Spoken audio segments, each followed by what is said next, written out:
श्री स्वामी समर्थ. जय जय स्वामी समर्थ. स्वामींचं नाव घेऊन मी आजच्या ह्या नवीन व्हिडिओला सुरुवात करते. यंदा 3 जुलै शुक्रवारी आहे संकष्टी चतुर्थी. संकष्टी चतुर्थी ही भगवान श्री गणेशाला समर्पित एक अत्यंत शुभ तिथी मानली जाते. असे मानले जाते की या दिवशी भक्त बाप्पांची पूजा करतात, ज्यामुळे जीवनातील दुःख कमी होतात आणि आनंदाने समृद्धी मिळते. भक्त या दिवशी व्रत करतात. संकष्टी या शब्दाचा अर्थ दुःखाचा नाश करणारा असा होतो. म्हणूनच भक्त भगवान गणेशाला विशेष प्रार्थना करतात आणि त्यांच्या जीवनातील संकट दूर करण्याकरता प्रार्थना करतात. धार्मिक मान्यतानुसार देवी पार्वतीने प्रथम आपल्या पुत्र गणेशाच्या दीर्घायुष्यासाठी आणि कल्याणासाठी संकष्टी चतुर्थीचे व्रत केले होते. तेव्हापासून हे व्रत बालसुख, मानसिक शांती, यश आणि अडथळे दूर करण्यासाठी विशेषतः फलदायी मानले जाते. या दिवशी भगवान गणपतीची पूजा केल्याने घरातील नकारात्मक ऊर्जा दूर होते आणि कुटुंबात सुख शांती टिकून राहते. तसेच गणपती बाप्पांच्या कृपेने आपल्या सर्व इच्छा मनोकामना पूर्ण होतात. संकष्टीचे हे व्रत सूर्योदयापासून सुरू होते आणि चंद्र दर्शन झाल्यावरच पूर्ण होते. म्हणून चतुर्थीच्या दिवशी चंद्र पाहणे खूप महत्त्वाचे मानले जाते. चंद्र पाहिल्यानंतरच हे व्रत संपते व पूर्ण होते. आणि संकष्टी चतुर्थीला चंद्रोदयाची वेळ ही रात्री 9:52 असणार आहे. यावेळी चंद्राला आपल्याला जल अर्पण करायचं आहे आणि त्याची पूजा करून मग व्रत सोडायचं आहे. ज्येष्ठ महिन्याच्या कृष्ण पक्षाच्या चतुर्थीला भगवान गणेशाच्या कृष्ण पिंगला रूपाची पूजा केली जाते. हा दिवस कृष्ण पिंगला संकष्टी चतुर्थी म्हणून ओळखला जातो. जे या दिवशी उपवास करतात त्यांना सर्व दिशांनी यश आणि समृद्धी प्राप्त होते. संकष्टी चतुर्थीला भद्रा सकाळी 5:28 पासून सकाळी 11:20 पर्यंत असेल. ती पाताळात वास करते. या काळात पूजा आणि प्रार्थना करता येतात. भद्रा गणपतीच्या पूजेत अडथळा आणणार नाही. धार्मिकदृष्ट्या हा दिवस अतिशय महत्त्वाचा असल्यामुळे या दिवशी काही प्रभावी उपाय देखील केले जातात. आणि म्हणून संकष्टी चतुर्थीच्या दिवशी तुम्ही व्रत नाही केलं तरीही चालेल, पण प्रत्येकाने आपल्या मुलांच्या उज्ज्वल भविष्यासाठी करा 108 हिरव्या मुगांचा जबरदस्त उपाय. हा उपाय केल्यामुळे आपल्या मुलांच्या आयुष्यामध्ये असणारे सर्व संकट, विघ्न, दोष दूर होणारच आहेत, पण त्यांची प्रत्येक क्षेत्रामध्ये भरभरून अशी प्रगती होणार आहे. आपल्या मुलांवर कधीही कोणत्याही प्रकारचं वाईट संकट हे येणार नाही. तर हा 108 हिरव्या मुगांचा उपाय आपल्याला कसा करायचा आहे, कोणत्या वेळेत करायचं, त्याबद्दल सविस्तर आणि महत्त्वाची अशी माहिती मी तुम्हाला या व्हिडिओमध्ये देणार आहे. तर व्हिडिओ पूर्ण पहा आणि जर चॅनलवर नवीन असतील तर चॅनलला सबस्क्राईब करा आणि कमेंटमध्ये ओम गणपतये नमः यायला विसरू नका.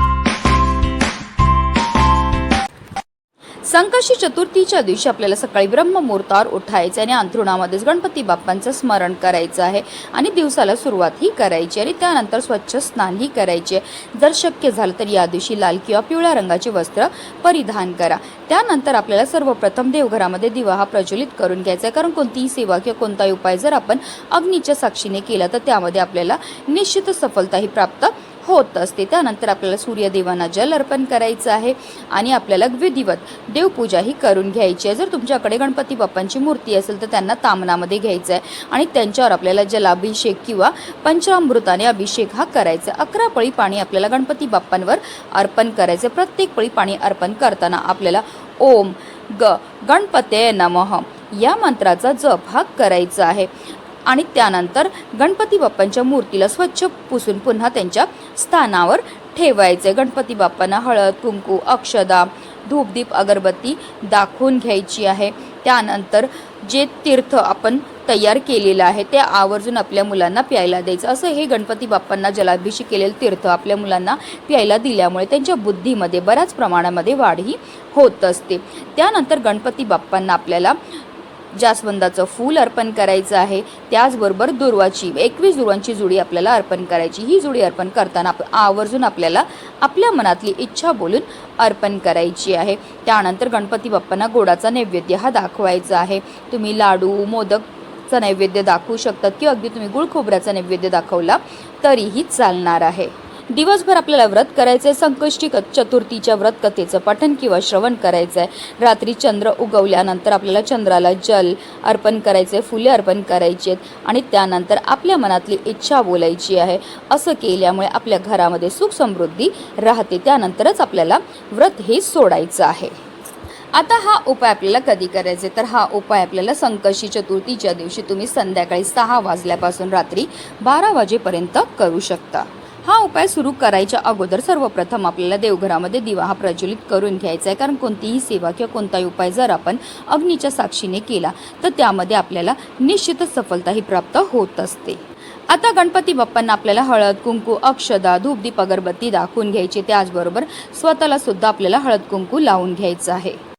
आता हा संपूर्ण उपाय जो आहे तो आपण देवघरामध्ये बसूनच करणार आहे। तर ह्या उपायाकरता आपल्याला 108 हिरवे मूग जे आहेत ते लागणार आहे। जे हिरवे मूग आपण घेणार ते आपल्याला व्यवस्थित पाहून घ्यायचे, ते अखंड असावे, कुठेही तुटलेले फुटलेले किंवा खराब झालेले नसावे।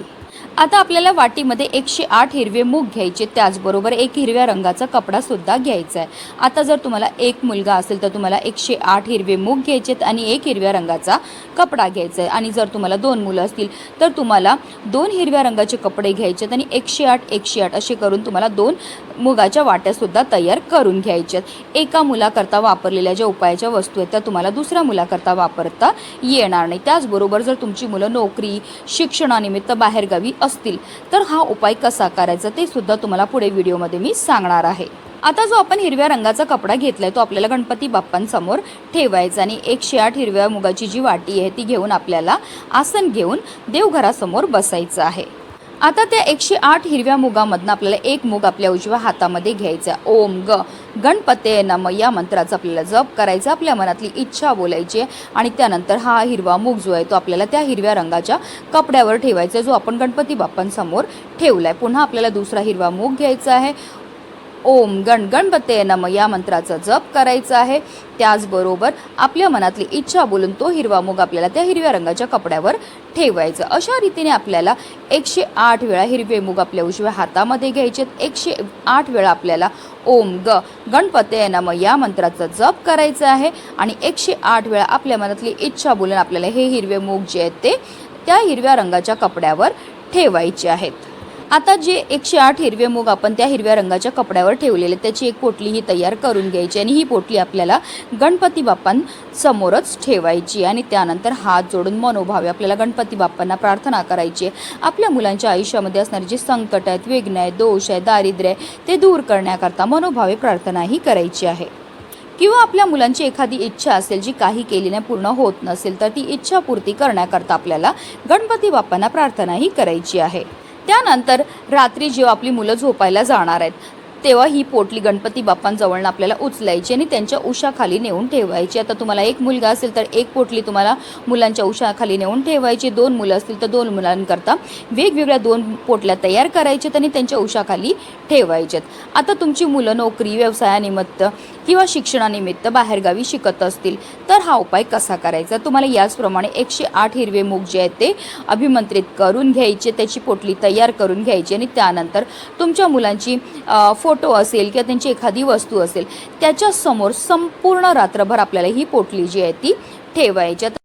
दुसऱ्या दिवशी आपल्याला सकाळी लवकर उठायचं आहे, स्नान करायचं, देवपूजा करून झाल्यानंतर ही पोटली आपल्याला तिकडनं उचलायची आहे आणि आपल्याला घेऊन जायचं आपल्या घराजवळ असणाऱ्या गणपती बाप्पांच्या मंदिरामध्ये जाताना आवर्जून गणपती बाप्पांना प्रिय असणाऱ्या वस्तू घेऊन जा। जसं की गणपती बाप्पांना दुर्वा अतिशय प्रिय आहे, जास्वंदीचे फूल अतिशय प्रिय, गोडाचा नैवेद्य घेऊन जायचं आहे। मंदिरामध्ये गेल्यावर सर्वप्रथम गणपती बाप्पांसमोर आपल्याला दिवा हा प्रज्वलित करून घ्यायचा। गणपती बाप्पांना हळद कुंकू अक्षदा धूप दीप अगरबत्ती दाखवून घ्यायची आहे, त्यांना जास्वंदाची फुलं अर्पण करायची, दुर्वा अर्पण करायचे आणि त्यानंतर आपल्याला ही जी पोटली आहे ती आपल्या हातामध्ये घ्यायची। पुन्हा एकदा आपल्याला आपल्या मुलांच्या आयुष्यामध्ये असणारी जी संकट आहेत, विघ्न आहेत, दोष आहेत, दारिद्र्य ते दूर करण्याकरता मनोभावे प्रार्थना ही करायची। आता तुमची मुलं मोठी असतील तर मुलांच्या हातानेच ही पोटली जी आहे ती गणपती बाप्पांच्या चरणावर अर्पण करायला लावा। संकष्टी चतुर्थीच्या दिवशी हा उपाय करण्याला अतिशय महत्त्व आहे, कारण संकष्टी चतुर्थीच्या दिवशी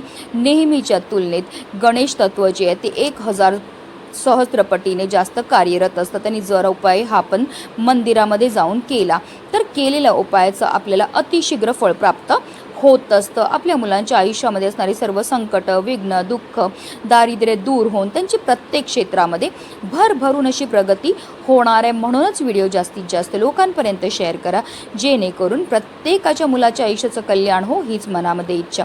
श्री स्वामी समर्थ. जय जय स्वामी समर्थ.